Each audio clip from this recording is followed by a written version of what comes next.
Olá pessoal, boa noite. Meu nome é Bianca Landim, sou professora de Sociologia e Filosofia do ensino médio e do curso pré-vestibular. Hoje nós vamos fazer uma pequena revisão sobre alguns principais assuntos, algumas principais temáticas da disciplina de Sociologia dentro da tendência de temas que já foram incidentes nos vestibulares da Unicamp. Desde o ano passado, a Unicamp ela tem esse formato de trazer 3 questões mais objetivas da área de Sociologia e Filosofia. Nós vamos fazer um vídeo de Filosofia também, no mesmo caráter, do mesmo jeitinho. Então, a gente vai explorar alguma dessas tendências, alguns desses temas, fazendo uma revisão e, posteriormente, fazendo também uma lista de exercícios dando ênfase em alguns temas. São 12 exercícios no total. Então, iniciando aqui, acompanhem as luzinhas, anotações. Nós vamos fazer uma revisão das teorias sociológicas. A sociologia ela é uma ciência que tem como objeto de estudo as relações sociais entre o indivíduo, a sociedade e a compreensão racional científica dos fenômenos sociais que interferem tanto na individualidade quanto nas relações sociais. Sendo assim, alguns temas da sociedade são interpretados pelos métodos, pelas teorias sociológicas. Nós temos inicialmente o positivismo. O positivismo ele se enquadra como uma corrente sociológica do século XIX. Então é a primeira corrente sociológica que vai tentar compreender cientificamente as relações sociais. O positivismo ele tem um caráter naturalista, ele vai fazer um empréstimo do método das ciências naturais para explicar as relações sociais, cometendo um grande erro e gerando teorias como o mito do darwinismo social, em que existiam sociedades menos e mais evoluídas como se fossem organismos vivos. Então, o positivismo do Comte é a primeira forma de compreender as relações sociais através de uma ordem científica, obviamente, gerando o progresso social e moral. Então, o positivismo é uma corrente, uma teoria social que tem esse caráter naturalista, extremamente preconceituoso, racista. Então, ele acaba sendo uma teoria sociológica muito interessante para explicar o racismo científico, para compreender o quanto que a instituição social da ciência ela pode ser perigosa também nas suas compreensões errôneas, no seu emprego errado, principalmente dentro das relações sociais. E é aí que a gente tem uma contraproposta do Durkheim. O Durkheim ele é um teórico da sociologia que vai criar um método próprio para a sociologia. Isso é uma questão muito importante para ele, A sociologia do Durkheim ela fica conhecida através dos fatos sociais. Gostei dessa letrinha.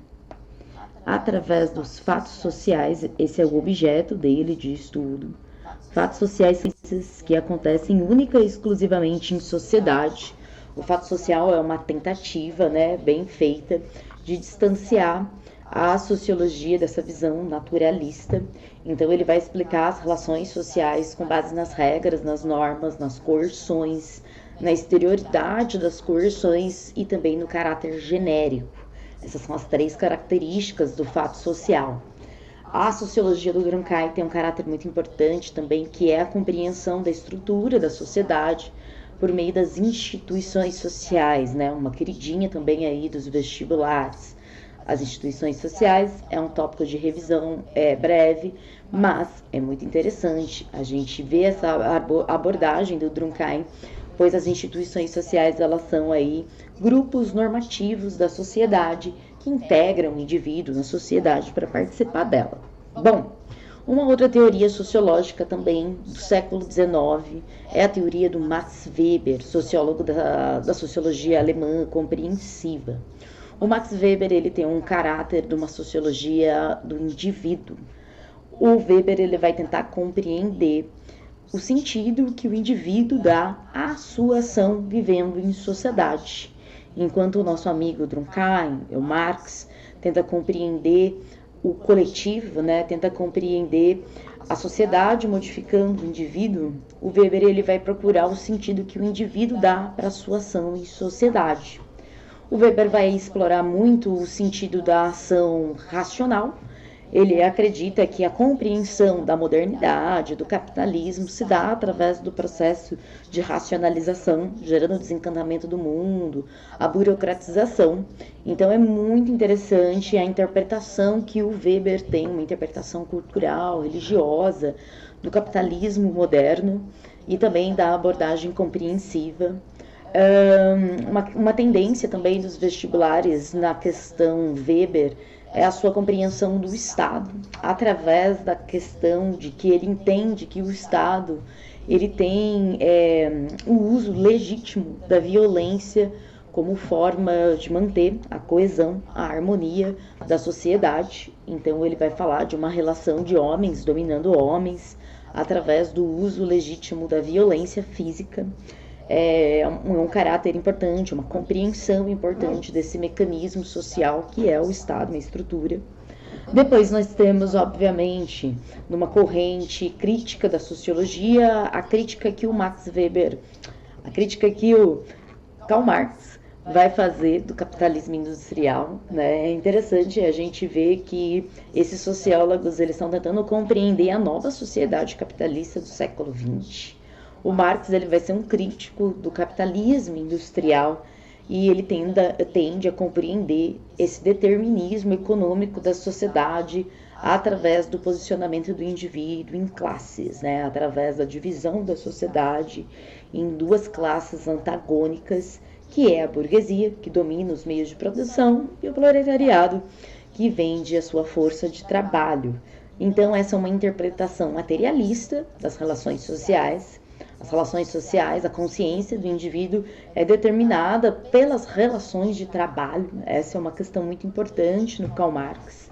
Essa ideia das relações de trabalho, na teoria dele, faz com que abra muito para as questões que interprete a ideia de sociedade e trabalho, o quanto que o trabalho, né, o quanto que as relações de trabalho, elas impactam, obviamente, tanto na consciência do indivíduo quanto nas suas relações sociais, o quanto que a maioria dos fenômenos sociais podem ser interpretados através das relações de trabalho. Ou seja, o Marx ele traz esse viés interpretativo da sociedade do trabalho e também, obviamente, né, de questões como mais-valia, alienação, ideologia, segundo Karl Marx, que são conceitos muito importantes na sua interpretação, obviamente, do capitalismo industrial. Fiz questão de abordar também sociologias contemporâneas, como a sociologia do Pierre Bourdieu, que tem sido muito incidente nos vestibulares, falando sobre o conceito de violência simbólica. O Pierre Bourdieu está pensando sobre poder, sobre hierarquia, sobre o que coloca, né, uma classe sobre a outra, um indivíduo sobre o outro. E ele vai pensar também sobre o capital simbólico se transformando, né, o poder simbólico se transformando em capital simbólico. Ele acredita que a classe dominante domina o capital simbólico e determina os símbolos, as crenças, os valores, os discursos que são mais aprovados, até mesmo os conhecimentos dentro da ciência. Então ele vai falar que a classe dominante faz violência simbólica contra os símbolos das minorias, obviamente, dos dominantes. Uma questão muito importante, uma interpretação sobre a colonização, uma interpretação sobre a questão de classe, obviamente. Bom, e depois nós temos o queridinho ali dos vestibulares, que é o Zygmunt Bauman. O Zygmunt Bauman vai fazer uma interpretação das relações sociais, o impacto que as relações sociais vão ter através da globalização, através da expansão dos meios de comunicação, inclusive da internet.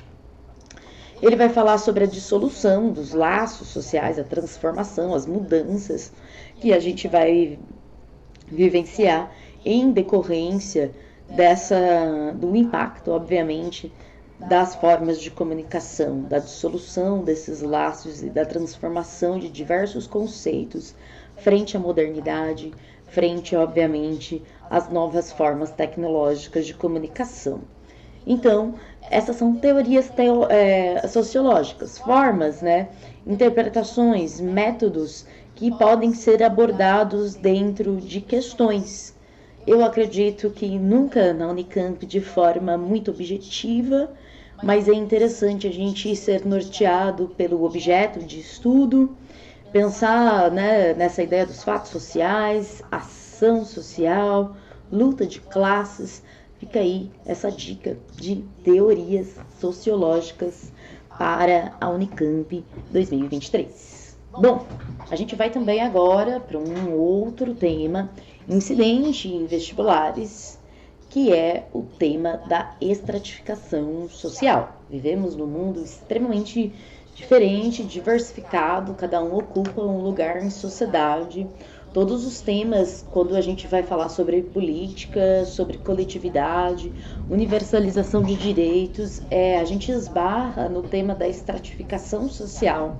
A estratificação social, ela vai dizer que cada um ocupa um lugar, o indivíduo ocupa um lugar na sociedade em relação ao seu acesso aos bens e aos serviços. Então, nós somos posicionados dentro de uma classe através do acesso que nós temos aos bens materiais, obviamente, e acessos a serviços, como boas escolas, como acesso a meios de comunicação, saúde, dentre outros. Então, várias temáticas em redações, em vestibulares, merecem aí essa interpretação sociológica de que somos estratificados, somos divididos e hierarquizados socialmente.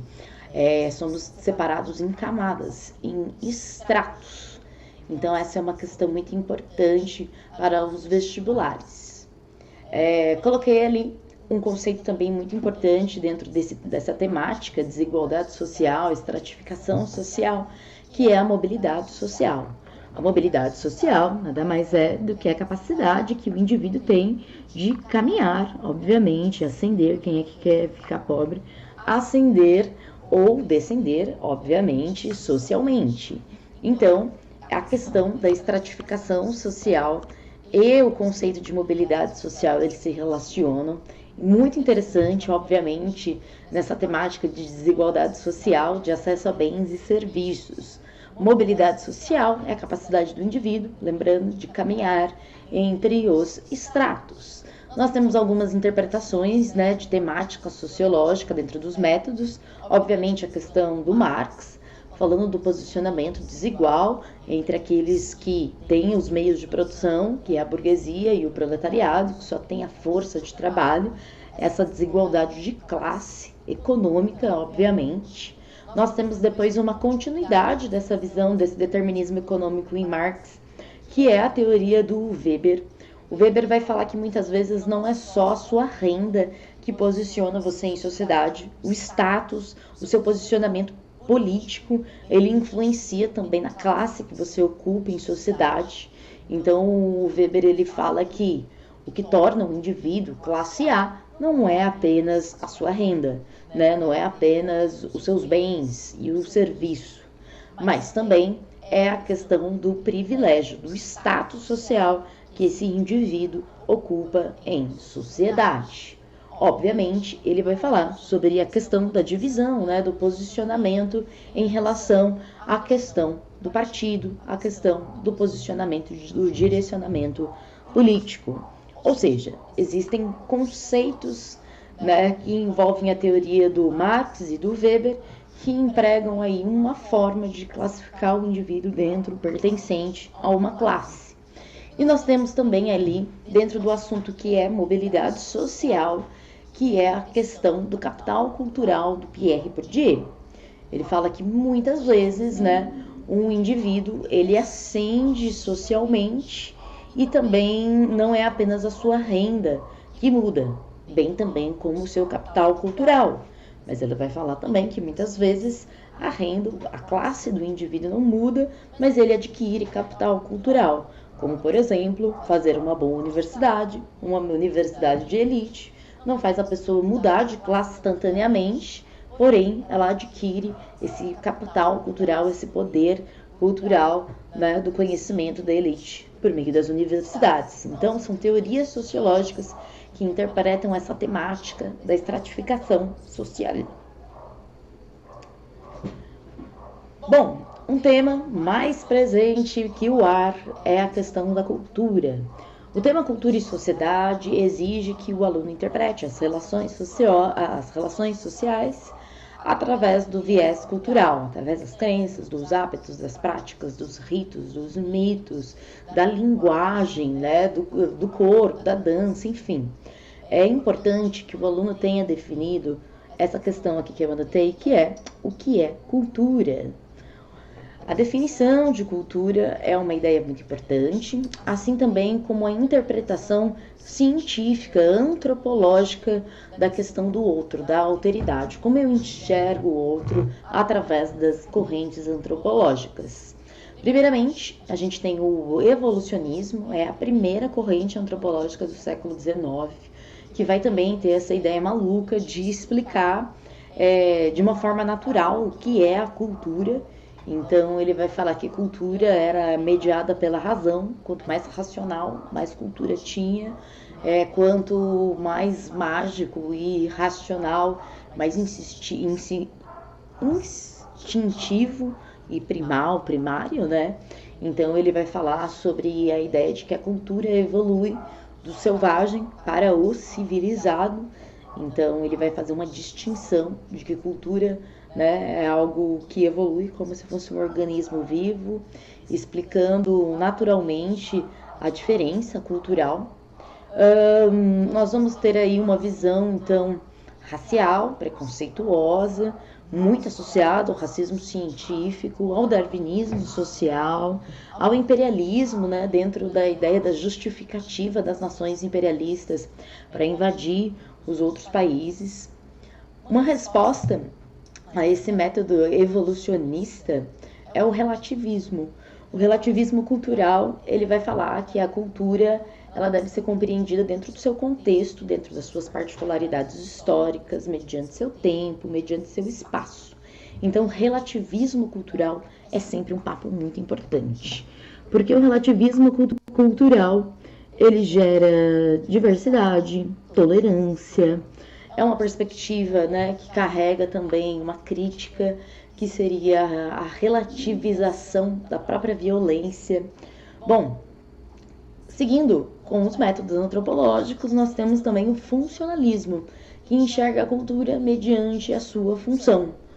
Os seres humanos têm necessidade e uma forma de suprir essa necessidade é através da cultura. Então, a cultura tem como função suprir as necessidades do ser humano. Essa interpretação funcionalista que veio por meio do Durkheim da questão cultural. Depois nós temos ali uma visão super moderna da questão da cultura, não muito evidenciada nos vestibulares, mas é uma interpretação cultural muito rica, que é o estruturalismo, que acredita que o que é cultura, né, a determinação de cultura, está associado com a estrutura da mente, a forma como a mente funciona, insere aí outros temas, outras interpretações culturais através desse viés estruturalista do Lévi-Strauss. Bom, outra ideia importante sobre o tema o que é cultura. Cultura e memória. Cultura ela deve ser preservada, patrimônio histórico, cultura material, cultura imaterial. Essas são questões muito importantes, muito evidentes em vestibulares no Brasil, que tem aí uma diversidade cultural muito grande, regional, e preza para que essas localidades culturais e regionais sejam preservadas. Então, cultura e memória é também de responsabilidade do aluno na visão, né, dessa temática. Bom, um outro tema muito interessante e também, né, que serve como um apoio de explicação de conceito antropológico é a questão do difusionismo, de como que a cultura se difunde, como que a cultura se espalha. Então, a gente vai ter a aculturação, gerando essa sobreposição de traços culturais, muito associado, né, ao processo de colonização, assimilação cultural, onde o contato cultural entre A e B promove uma assimilação de valores e práticas culturais.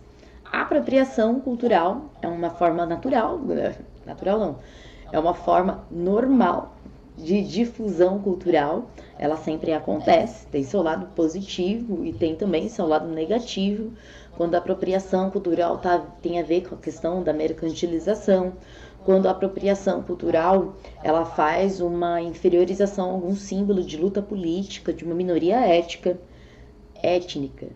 Nós temos também aí a questão do sincretismo cultural, que é uma cultura B, uma cultura A, entrando em contato com uma cultura B, formando uma terceira cultura, uma cultura C, como por exemplo a religião de matriz africana, o catolicismo, formando aí a Umbanda no Brasil, é um belíssimo exemplo de sincretismo cultural muito explorado.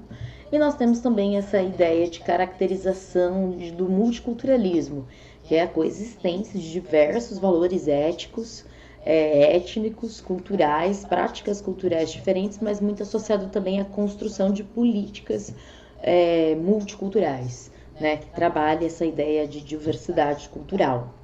Um outro tema também é identidade cultural, ligado a nacionalismo, ligado a questões políticas, quanto que a identidade cultural é transformada numa identidade política nacional forjada.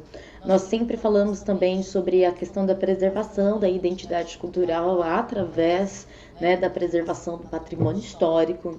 Então, a cultura é um tema muito importante, é um viés interpretativo das relações culturais muito extenso, então é sempre uma tendência muito importante dentro dos nossos estudos. Pessoas, nossa sociedade é uma estrutura e dentro dessa estrutura existem regras. Quem insere o indivíduo dentro dessa estrutura de regras são as instituições sociais. As instituições sociais são grupos, estruturas normativas, caráter dinâmico, está sempre se transformando, histórico, né? É condicionado pelas suas particularidades históricas. As instituições sociais, então, ela tem essas regras que incluem o indivíduo em sociedade. Desde a infância, né? Desde o bebezinho, nós somos aí socializados, né? A socialização, ela acaba sendo um conceito importante, porque é através da socialização que o indivíduo aprende a viver em sociedade, internalizando regras e normas que fazem parte da consciência coletiva. Então, a família faz parte é uma instituição social. A linguagem, ela é uma instituição social também muito importante.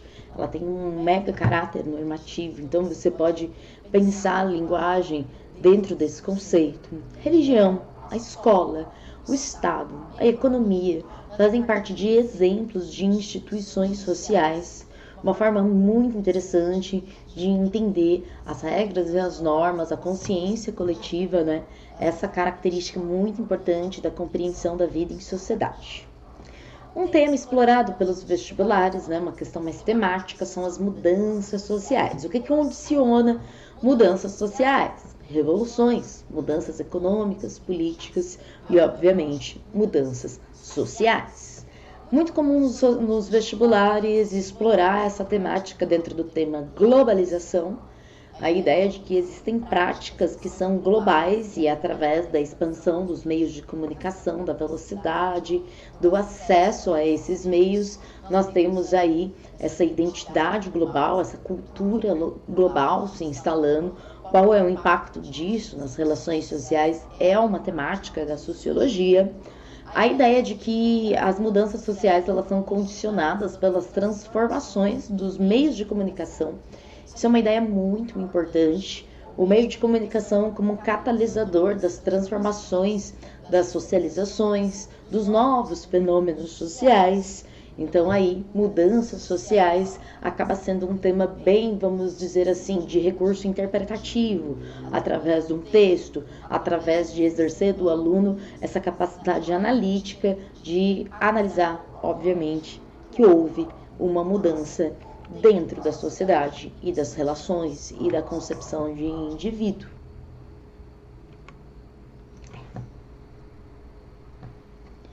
Aqui, dentro também da sociologia, uma temática muito importante é a questão dos movimentos sociais. Os movimentos sociais, ele tem como compreensão a ideia de que o estudante do ensino médio, ele tem que se formar, obviamente, como um cidadão. Ser cidadão é saber que você tem direitos de ter direitos, é saber que você tem um conjunto de direitos e também um conjunto de deveres. A questão da cidadania é um tema extremamente importante e ele está ligado com a cidadania ativa promovida pelos movimentos sociais. Então, os movimentos sociais, eles reivindicam, né, eles fazem parte da consagração dos direitos civis, políticos, dos direitos sociais e dos direitos humanos também. Nós, das ciências humanas, acreditamos que os direitos não são decretos divinos, os direitos eles não são naturais, os direitos eles são um esforço do cidadão para promover esse amplo acesso, né, essa ideia de que os movimentos sociais eles garantem a representatividade de todas as minorias, que todas as pessoas sejam concebidas com direito de fato, que o direito para todos não seja apenas uma teoria, um ideal, mas de que seja de fato uma luta dentro de um processo histórico. Então, os movimentos sociais, eles têm esse caráter multidisciplinar, primeiramente. Quando você está estudando história, você deve dar ali um grande ênfase para o estudo do século XIX, do século XX, pensando nas reivindicações, pensando em grupos, né, que querem mudar as estruturas, que querem mudar o status quo da sociedade, que querem romper com algumas relações de dominação social, alguns grupos que estão em situação de vulnerabilidade social, obviamente, que é, né, uma das características das minorias sociais que vão ser representadas dentro dos movimentos sociais. Nessas anotações, eu separo os movimentos sociais em dois períodos. Inicialmente, os movimentos sociais do século XIX, século XVIII, século XIX, primeira revolução industrial, né, que vai trazer esse caráter de mudança da sociedade de produção em massa, juntamente, né, com o movimento dos trabalhadores, o movimento feminista, o movimento negro. É muito importante saber algumas características dos movimentos sociais desse período de forma geral, como o crescimento econômico, né? Eles vão estar pensando muito sobre essa transformação da sociedade em massa, da urbanização, do aparecimento das cidades, pobreza, miséria, mendicância, a questão da distribuição de renda, justiça distributiva, aumento da segurança militar e social, participação pública, que é a questão aí, né, da expansão dos direitos políticos, liberdade e garantia de consumo privado e também a garantia de progresso liberal. A gente vê uma política muito liberal dentro das pautas do movimento social do século XIX.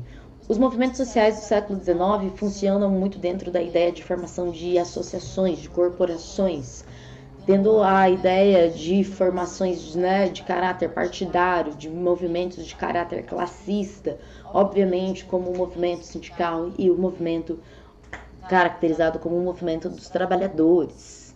Nós temos os movimentos sociais que são aí de característica do século XX e do século XXI.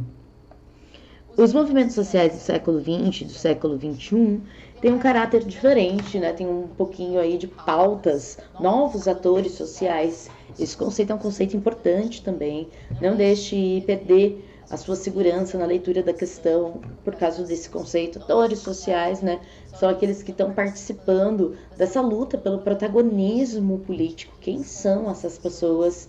Então, no século XX, nós temos as feministas, o movimento ambiental, nós temos o movimento negro, minorias étnicas, pacifistas, uma pluralidade de atores sociais emergendo, né, diferentemente dos atores sociais que participavam no século XIX. Então, os movimentos sociais do século XX e do século XXI, eles estão ligados à preservação da paz, né, a questão de fazer umas ações mais pacíficas, agir de forma mais pacífica como forma de combate, preservação do meio ambiente, a pauta ambientalista faz parte dos movimentos sociais contemporâneos, respeito aos direitos humanos são reivindicações incidentes dos movimentos sociais contemporâneos exigindo, obviamente, mais democracia, uma relação mais direta entre a sociedade, as suas instituições sociais e o Estado. Formas de trabalho não alienadas, ligados aí, obviamente, a essa ideia de que a máquina ela não controla o indivíduo, muito associado com as pautas do século XIX. Aqui no século XX, século XXI, nós estamos muito ligados à ideia de autonomia individual. Nem o Estado, nem as instituições sociais, elas podem interferir na nossa formação de identidade, principalmente falando sobre identidade de gênero, que é uma pauta muito importante do movimento feminista, né, e do movimento LGBT, PNQIA+, que traz essas siglas de gênero, mostrando que, independentemente de qual sigla você está se identificando, você tem todo o direito de ser respeitado e não sofrer nenhum tipo de discriminação a partir da sua identidade de gênero, obviamente. Esses movimentos sociais do século XX, do século XXI, eles são caracterizados pela informalidade, são espontâneos e trazem demandas específicas. E são chamados também nos vestibulares de movimentos sociais contemporâneos. Os movimentos sociais contemporâneos eles estão muito associados à ideia de cyberativismo, que é as atividades políticas online. O cyberativismo ele está por trás de diversas insurgências desde 2012, 2010, envolvendo aí a participação de hackers e a participação do WikiLeaks, vazando documentos, né, confidenciais de Estado e promovendo diversas insurgências, como a Primavera Árabe, que é um movimento social muito importante do século XXI. E nós temos também um exemplo de movimento social contemporâneo no Brasil, que é sempre explorado pelos vestibulares, né? Esse ano completa 10 anos, que é a questão do movimento do passe livre. O movimento do passe livre, que aconteceu lá em 2013, e afetou, né, o mundo inteiro através das suas reivindicações. É um exemplo muito importante de movimento social contemporâneo, pensando na questão Brasil. Um outro movimento social contemporâneo Brasil, obviamente, é o movimento que traz aí a insurgência, né, o levante dos alunos do segundo ano, secundaristas, os estudantes do ensino médio, que vão exigir melhores condições, né, de estudo dentro da sua questão. Bom, a gente vai passar agora para a nossa lista de exercício. A lista de exercício ela é composta de 12 exercícios. Inicialmente, eu fiz uma extensão, né, de conteúdo. Aproveitei não só para tratar os temas que foram incidentes, mas para trazer também alguns temas que são muito característicos. Esse primeiro exercício, ele trabalha um tema da sociologia que é o que é Estado. Juntamente com essa área, o que é Estado, a gente trabalha o que é política e o que é poder. Como que o poder ele se manifesta dentro da sociedade. Nesse caso, nós temos inicialmente uma questão multidisciplinar entre a filosofia e a sociologia, que é uma questão do Michel Foucault. O Michel Foucault ele vai pensar o poder disciplinar, como que a disciplina se instala entre as pessoas em sociedade. Então, inicialmente, ele vai falar, dentro da ideia de poder, sobre o biopoder, que é o poder que os estados têm de manter as pessoas vivas, de tornar os trabalhadores, os indivíduos aptos, tornar os nossos corpos dóceis ao trabalho. Quando nós aceitamos, né, o corpo é uma manifestação desse poder, segundo Foucault, nós aceitamos viver numa sociedade onde trabalhamos 8, 10, 12 horas como forma de sobrevivência. Como que nós aceitamos isso? Nós aceitamos essa instauração normativa do poder nos nossos corpos. Quem faz isso com a gente? Essa é a pergunta. Quem instala esse poder disciplinar? O Foucault ele vai falar muito sobre a ideia de que o Estado, né, as instituições sociais, mas ele vai falar também no seu livro A Microfísica do Poder, dessa instalação do poder por meio das práticas sociais. Ele acredita que o poder é uma prática social, não está em algo, não está em alguém, mas está nas nossas relações sociais e se manifesta através do nosso corpo. Ele vai falar que o poder está nos discursos, nas normas, nas regras, na cultura. Então, essa visão sociológica do Foucault para interpretar a disciplina, a regra, a norma e associar ainda, né, o biopoder à política de manter as pessoas vivas, essa instalação do poder por meio do Estado, é uma questão importante dos vestibulares. E eu coloquei aqui duas questõezinhas de sociologia, uma inicialmente de 2022, que começa: os estados modernos se constituíram e se constituem exercendo uma espécie de poder de regulação sobre as sociedades, através de um conjunto complexo de técnicas que produzem o controle social. Então, o Estado produz o controle social através de técnicas, beleza? Produzindo corpos dóceis, lembrem desse conceito incidente nas questões que são sobre o Foucault, politicamente e ativos economicamente. Esta concepção foi desenvolvida por Michel Foucault, que procurava apontar como esse tipo de poder está internalizado nas pessoas, docilizando os seus corpos e subjugando-as para o exercício do controle das sociedades e pelos estados. O conceito de poder acima representado se refere. Bom, indo pela exclusão, né, nós podemos começar com a ideia de que dominação racional é um conceito, é uma teoria sociológica do Max Weber. Então, metodologicamente, não bate e a gente poderia, obviamente, excluir a primeira alternativa. Excluindo a primeira alternativa, nós iríamos pensar, obviamente, na segunda. A segunda fala sobre alienação e fetiche. Alienação e fetiche também são conceitos da teoria sociológica do Marx. Depois nós temos ali a ideia de biopoder e biopolítica.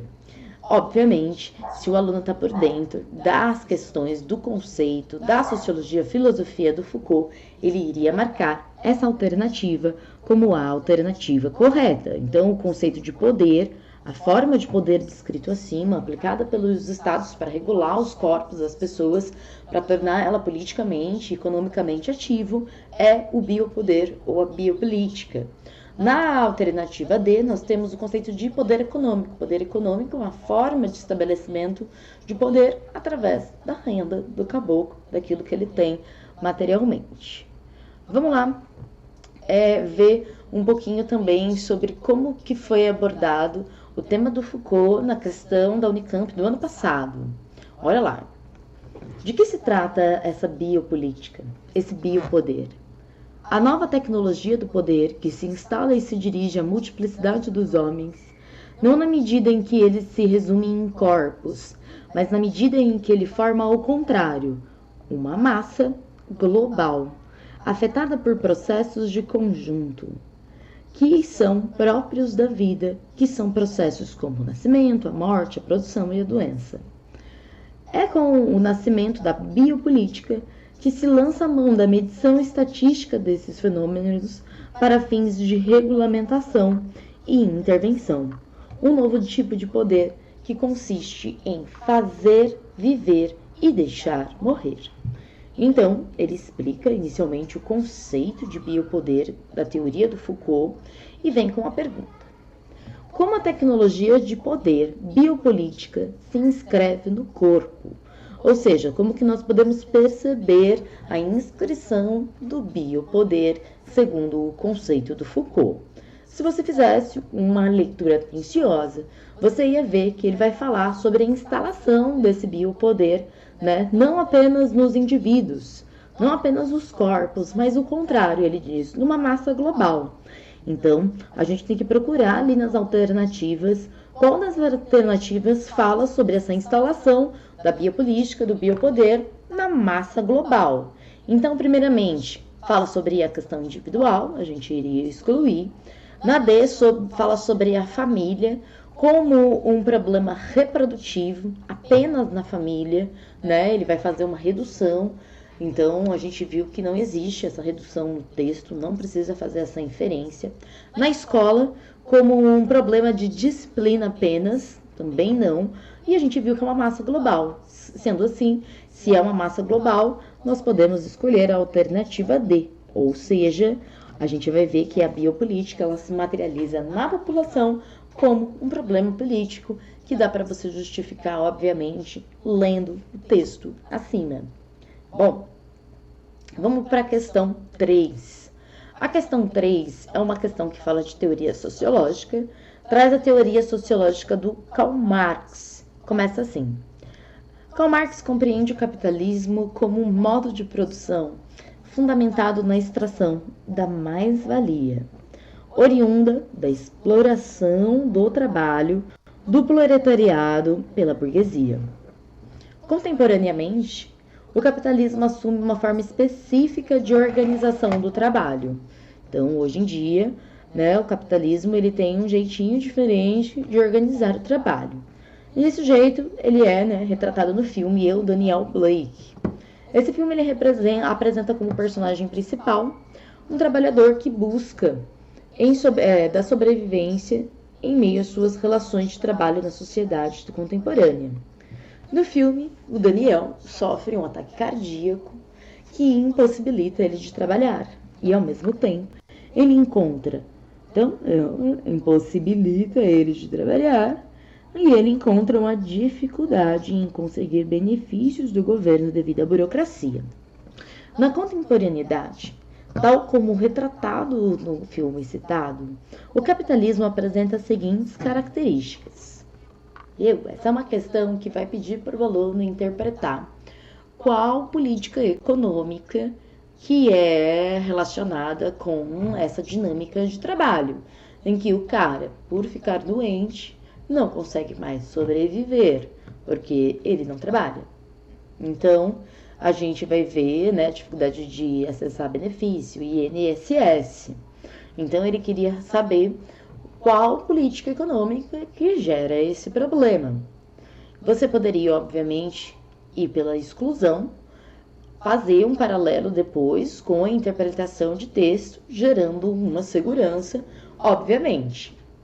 Então, nesse exercício, a gente tem a alternativa A, que fala que o capitalismo apresenta as características de um Estado liberal, uma democracia censitária, extração de mais-valia absoluta por meio da extensão da jornada diária de trabalho de até 16 horas, trabalho infantil e trabalho feminino. Ele está falando sobre o século XIX, vamos lá, Depois a gente tem Estado liberal democrático, que é a democracia representativa. Vamos lá. Taylorismo, redução da jornada de trabalho, aumento da produtividade por meio da extração de mais-valia relativa. Dá uma misturada, nas questões econômicas e políticas, mas muito mais com características do século XIX. Estado integracionista, que é a integração de trabalhadores ao consumo. E Fordismo do século XIX, produção em larga escala, extração de mais-valia absoluta nos países de capitalismo dominante e relativa nos países subordinados. Então, ele fala que a mais-valia relativa é feita apenas em alguns países dominantes, aí a relativa super errado metodologicamente, conceitualmente nada a ver a ser. Depois a gente tem a D, Estado neoliberal. Estado neoliberal é aquele Estado que faz pequenas intervenções na economia, e o Estado neoliberal ele é caracterizado por uma crise econômica do capital em 2008, e essa crise econômica vai ser resolvida retirando os direitos trabalhistas, ou seja, quem vai resolver a crise, a retroalimentação da crise vai ser uma retirada dos direitos trabalhistas, caracterizados como flexibilização, terceirização e por aí vai. Então, D, Estado neoliberal, privatização da educação, saúde e segurança pública, toyotismo, produção por lotes, extração de mais-valia absoluta e relativa, subemprego e o desemprego estrutural, que está associado com o filme Eu, Daniel Blake, que foi trabalhado, obviamente, no texto acima. Então, essa característica, essa questão fala sobre trabalho e sociedade, faz uma análise de economia, né, pensando na política econômica que está relacionado com a dinâmica de trabalho e traz, obviamente, como vocês viram, um texto norteador que envolve os conceitos do Karl Marx. Bora lá, vamos ver a questão 4. A questão 4, ela está associada com instituições sociais. É uma questão de 2022 da UFPR. Vamos dar uma lidinha e entender um pouquinho. A idade avançada e os problemas de saúde de uma empregada doméstica de 63 anos não a impediram de percorrer semanalmente 120 quilômetros de sua casa humilde em Miguel Pereira, no sul fluminense.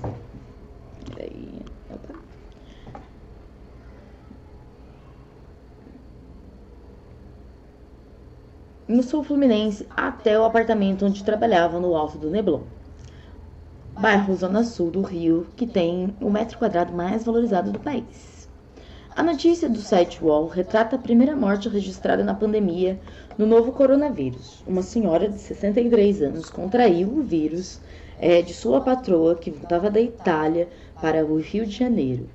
O exemplo dessa fatalidade com uma mulher negra e empregada doméstica revela um processo mais amplo que vai além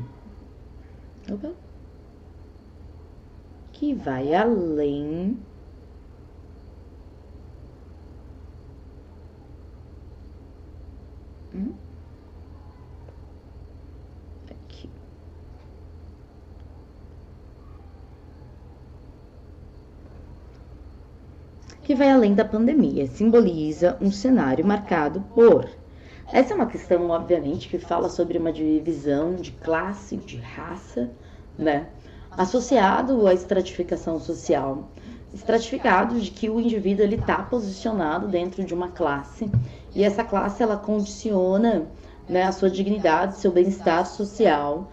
Então, característico de uma questão que trabalha a desigualdade social. Vamos dar uma olhadinha nas alternativas. Então, o exemplo dessa fatalidade com a mulher negra empregada doméstica revela um processo mais amplo que vai além da pandemia e simboliza um cenário marcado por a injustiças sociais, em que determinados grupos sofrem desproporcionalmente as crises sanitárias, ambientais e econômicas.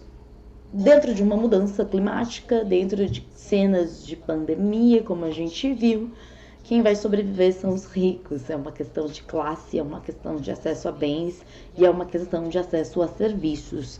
Então, essa é uma questão clássica para mostrar como que a temática, né, de estratificação social, ela pode ser trabalhada em vestibulares, principalmente em caráter como o da Unicamp.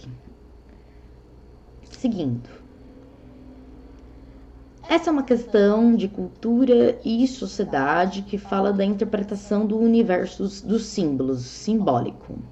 Boa parte da cultura é materializada por meio da arte, por meio do símbolo, das canções, dos ritos, dos mitos, ou seja, das manifestações artísticas. Vamos lá. É uma questão da UEL, da Estadual de Londrina, de 2022. Como um elemento constitutivo das relações sociais, baseadas nas diferenças percebidas, o gênero, os símbolos culturalmente disponíveis, que invocam representações simbólicas e com frequência contraditórias. Eva e Maria, como símbolos da mulher. Então, ele vai falar sobre a representação de gênero envolvendo o símbolo da mulher. Por exemplo, na tradição cristã ocidental, mas também mitos de escuridão, de luz e escuridão, purificação, poluição, inocência e corrupção. O texto é retirado de Johann Scott, gênero, uma categoria útil para análise histórica. Vamos lá. Pandora é um mito que carrega consigo representações simbólicas da mulher. Então a gente tem que lembrar do mito da caixa de Pandora. Além de trazer representações simbólicas da mulher e do universo feminino. Com base nos seus conhecimentos socioantropológicos, né, que envolvem representações culturais das relações sociais, sobre símbolos e representações sociais, assinale a alternativa correta. Então, a gente vai analisar qual método, né, qual interpretação metodológica mais se associa com o texto dentro desse caráter dual, simbólico, sobre a representação de gênero do feminino. Então tá lá no A. Para o interacionismo simbólico, as representações culturais dos papéis masculinos e femininos são universais, porque correspondem à função de promover a cooperação da família nuclear. Então, eles estão falando aqui que no interacionismo simbólico, Deus me livre, o feminino e o masculino são universais. É universal? Você está se distanciando do texto? Tá, porque o texto está dizendo que ele é relativo, que ele traz dentro de uma cultura diversas representações simbólicas. Não tem nada de universal, não tem como ser essa alternativa. B. Para o culturalismo, a capacidade de criação de símbolos é uma característica que se equipara aos seres humanos aos outros animais. Os outros animais fazem símbolos, é isso? O que comprova pela presença das diferenças sexuais nesses dois domínios. Misturou biologia com cultura, com relação social, extremamente incorreto. C. Para o estruturalismo, o feminino, como representação de poluição e desgraças sociais, decorre de simbologias produzidas pelas sociedades matriarcais. Não é pelo patriarcado, obviamente, os quais deram origem e formação à propriedade privada, que foi o patriarcado também, e não o matriarcado. Mega errado, você vai anular essa direto. B. D. Para o funcionalismo, as representações sociais são expressões da consciência coletiva. O funcionalismo é uma corrente antropológica, como eu disse, ligado total às ideias do Durkheim. Então, o Durkheim ele acredita que para viver em sociedade é necessário adequar a nossa consciência individual à consciência coletiva. Somos seres sociais e possuímos tanto consciência individual quanto a consciência coletiva. Então, ele está falando que a consciência coletiva e esta tem como função orientar a nossa consciência individual com vistas à produção da coesão social. Então, a gente orienta a nossa conduta, a nossa escolha individual de gênero com base nas coerções que são colocadas dentro do nosso contexto histórico. E, por último, a alternativa E. Para o evolucionismo, a relação das mulheres com a natureza nas sociedades tradicionais criou na sociedade moderna os símbolos de mulheres autônomas, poderosas, socialmente respeitadas. Cara. A mulher abriu a caixa e saiu todas as merdas do mundo, a caixa de Pandora. Então, nada a ver também com poder socialmente respeitada. Então, a alternativa correta é a alternativa D. Então, é um exemplo, obviamente, cultura e sociedade, de teoria sociológica, obviamente, teoria antropológica, né? Vamos passar para a próxima, que é a questão 6. Estamos na metade do caminho. Força. Uma questãozinha da Unesp de 2015. Projeto no Iraque reduz a idade mínima de casamento para xiitas mulheres de 9 anos. Xiitas iraquianas, caso o texto seja aprovado, só poderão sair de casa com autorização do marido e deverão estar sempre disponíveis para as relações sexuais. Esse tipo de notícia coloca em xeque os ungidos multiculturalistas ocidentais. Como, segundo estes, não há culturas atrasadas, mas apenas culturas diferentes. E porque a democracia, entendida apenas como uma escolha da maioria, é um valor absoluto. Porque condenar quando a maioria de um povo escolhe por voto a Sharia, e a Sharia são as leis islâmicas, tem um vocabulário ali na frente, chegamos ao impasse dos multiculturalistas. Aceitam que cada cultura seja apenas diferente e que, portanto, não há bárbaros ou constatam o óbvio, ou seja, que certas sociedades ainda vivem presas a valores abjetos que ignoram completamente as liberdades básicas dos indivíduos. Qual vai ser a opção? Então, esse é um texto. Pedofilia no Iraque Islâmico é permitido por lei do Rodrigo Constantino. Então ele diz o que é Sharia, que é as leis islâmicas. Para o autor, o conflito suscitado opõe, então, esse conflito, né, entre a escolha das leis islâmicas que acabam gerando, né, esse ataque aos direitos humanos das crianças, das mulheres, quais ideias que a gente tem opostas e expressas nesse texto. Uma interpretação de cultura e sociedade, de temáticas de relação internacional. Então, iluminismo e racionalismo, a gente tem aí uma questão de verdade iluminada pela razão e razão, obviamente, não. B. Democracia e estados de exceção. Estados de exceção, estados totalitários, estados, né, ditatoriais. Nós não vemos essas oposições entre participação do povo e a participação de uma pessoa só no texto. C. Cristianismo e islamismo. Nós estamos falando de cristianismo no texto, existe essa presença, né, da ideia do multiculturalismo sendo questionada pela ética dos valores islâmicos a partir da Sharia, mas não tem nada de cristianismo, então não pode ser também. E depois a D, relativismo e universalidade. A ideia de que você deve enxergar as culturas a partir de um relativismo ou existe uma concepção universal do que é cultura. Exatamente aquilo que é expresso no texto acima. Por último, a gente tem aí, né, uma oposição entre multiculturalismo e antropologia. O multiculturalismo é um termo da antropologia, eles não se opõem diretamente, então não pode ser a alternativa correta, é a alternativa D. Vamos lá para a questão 7. A questão 7 é um exemplo muito legal para retomar uma ideia muito básica, que é necessário segurança. What the fuck is cultura? O que é cultura? Olha lá. No livro Cultura, um conceito antropológico, o antropólogo Roque Barros de Laraia argumenta em favor da influência da cultura na constituição humana e na organização das sociedades. O tempo constitui um elemento importante na análise de uma cultura.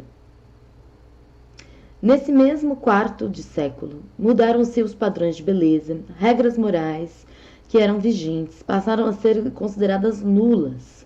Hoje, uma jovem que pode fumar em público sem que a sua reputação seja ferida, ao contrário de sua mãe, pode ceder um beijo ao namorado em plena luz do dia. Tais fatos atestam que as mudanças de costume são bastante comuns. Mudanças sociais é o tema da questão. Entretanto, elas não ocorrem com tranquilidade que descrevemos. Cada mudança, por menor que seja, representa o desenlace de numerosos conflitos. Isso porque cada momento as sociedades humanas são palco do embate entre as tendências conservadoras e inovadoras. Então, existem mudanças, existem conflitos e existem essas dualidades. As primeiras pretendem manter os hábitos inalterados. Então, os conservadores querem manter o status quo, querem manter os hábitos inalterados, muitas vezes atribuindo os mesmos uma legitimidade, uma ordem sobrenatural. E as inovadoras, né, que contestam a permanência e pretendem substituir por novos procedimentos. A respeito do assunto, considere as alternativas. Então, vamos lá. As maneiras de ver o mundo, os julgamentos de valor, hábitos e comportamentos sociais são produtos de uma herança cultural. Herdamos, né, os hábitos, os valores e os comportamentos sociais? Sim, infelizmente. Então, a 1, ela é correta. 2.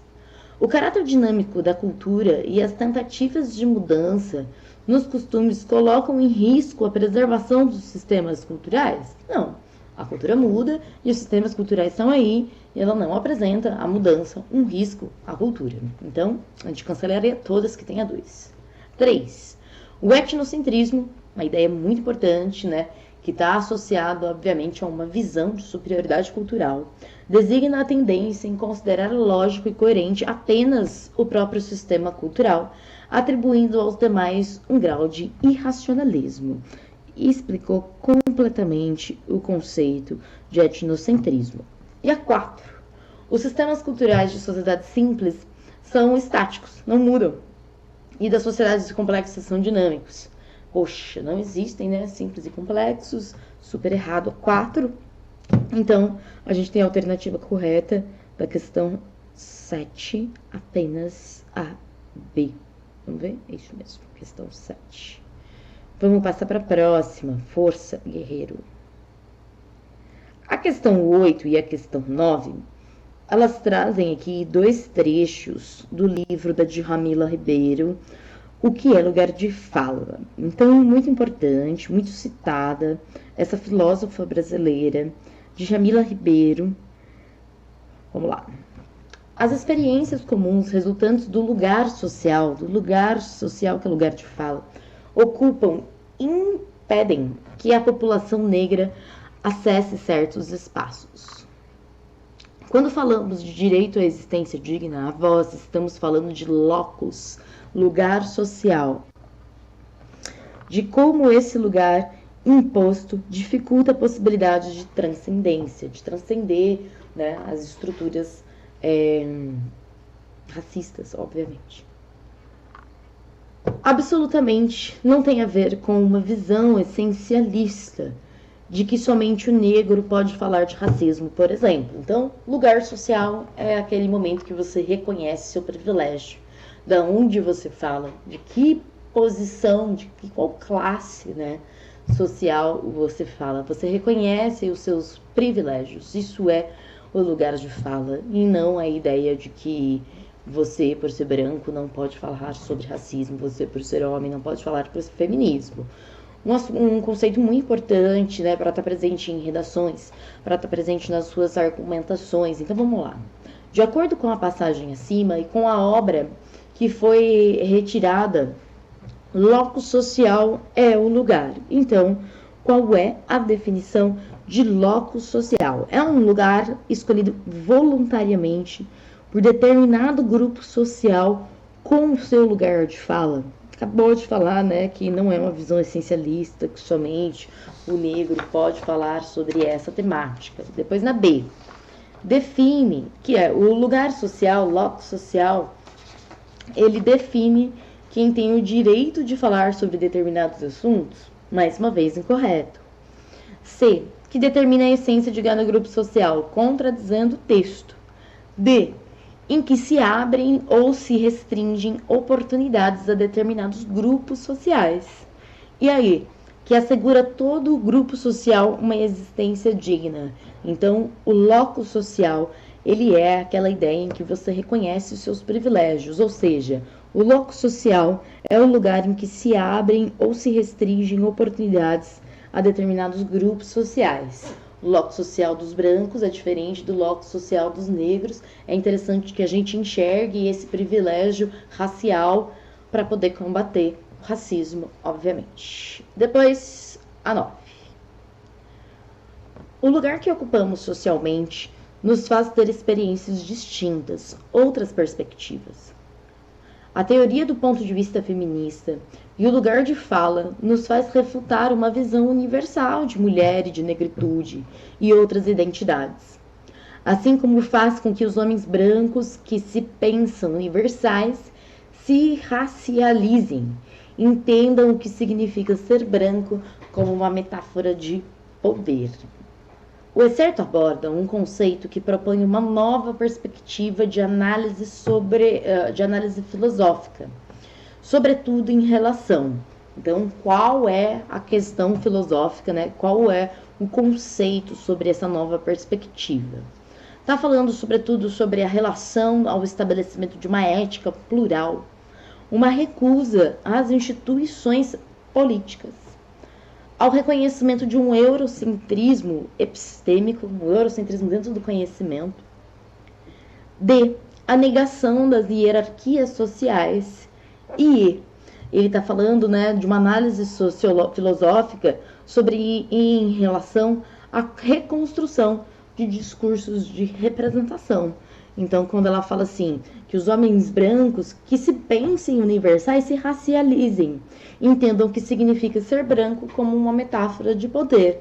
Então, ela está propondo, obviamente, uma nova análise filosófica em relação à reconstrução dos recursos representativos, as questões raciais e também as questões de gênero.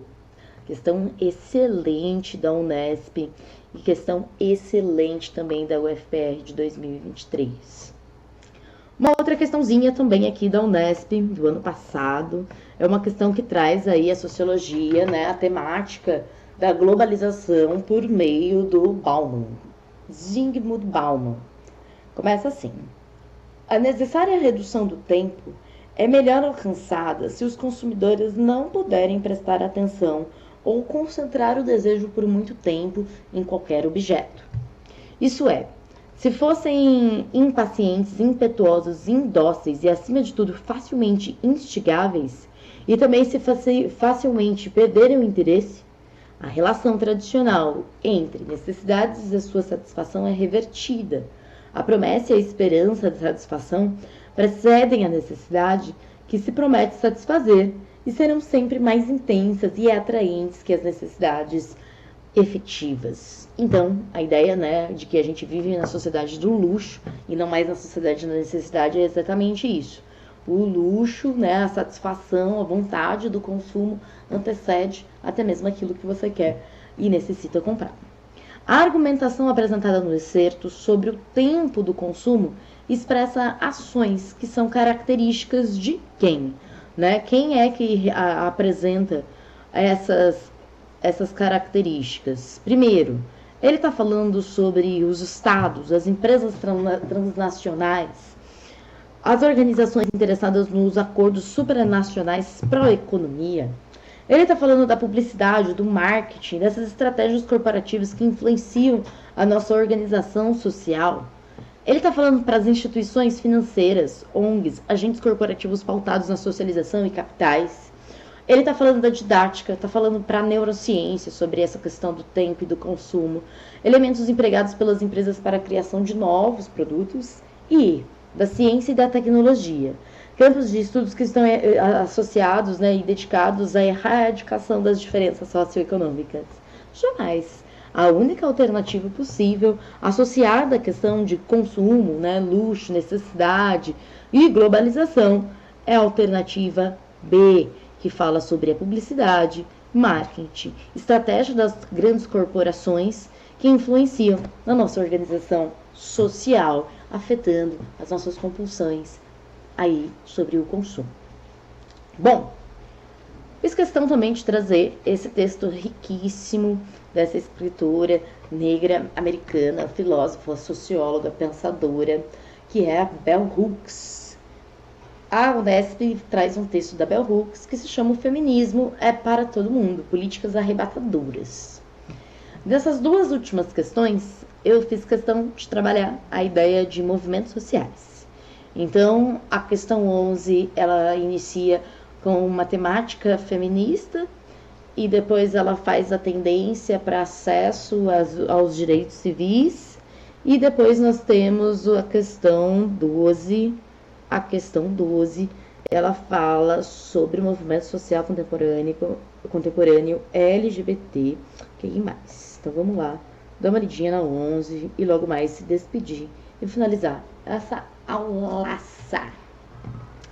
Nenhum grupo de mulheres brancas conheceu melhor a diferença entre seu próprio status e o status das mulheres negras do que o grupo de mulheres brancas politicamente conscientes e ativistas na luta pelos direitos civis.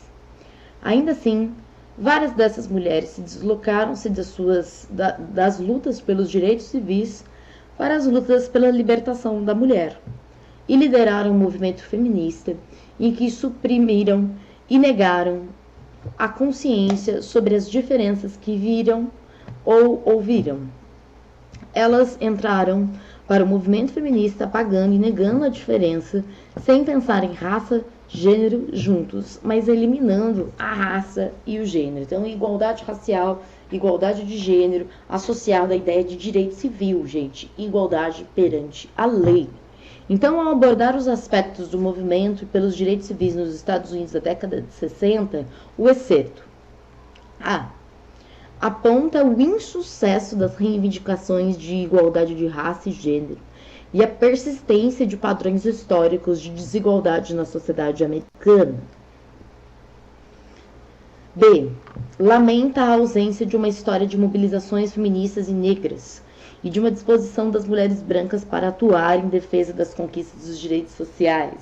É a Bell Hooks, ela é feminista, o feminismo ganhou. Depois a gente tem ali C.